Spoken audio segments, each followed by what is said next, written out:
What if we threw an entire civilization of men against one made up only of women?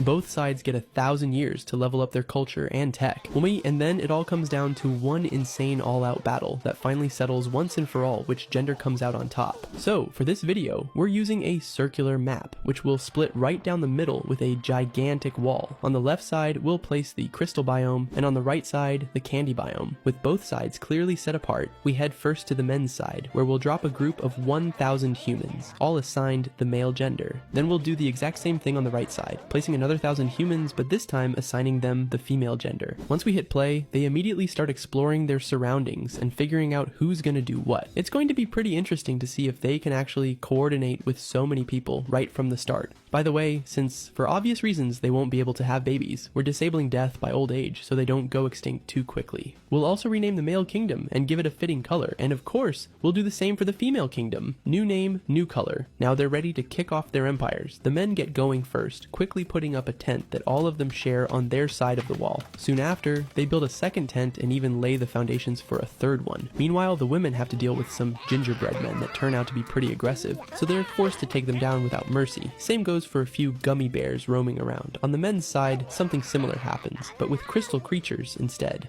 These first skirmishes cause both kingdoms to lose a few people, but nothing significant enough to really shift the balance. It's not the kind of loss that's going to change the outcome of the experiment. After just a short while, the men manage to upgrade their very first tent. The women, on the other hand, seem to be prioritizing quality over quantity. By then they already had 3 upgraded tents, while the men were still stuck with just 1. Something positive on the men's side though is that they quickly started working on a second settlement. That shows they're putting a lot of emphasis on territorial expansion, trying to cover the housing needs of all the men living in the kingdom. The women are basically doing the same, but in their case they're pushing south, aiming to get closer to the coast so they can eventually build their very first ships. By the way, the gummy bear situation seems to have calmed down. For now, there's no sign of them attacking anymore. 2 decades have passed since we kicked off this experiment, and when it comes to expansion, both kingdoms are pretty much neck and neck. The men I see have built a small settlement right next to the beach, where they've got a very basic port with no ships yet, plus a mill further inland. It looks like they just finished building it, since they're only now starting to till the land around it. They've also built a palace for their king, not to mention that the capital itself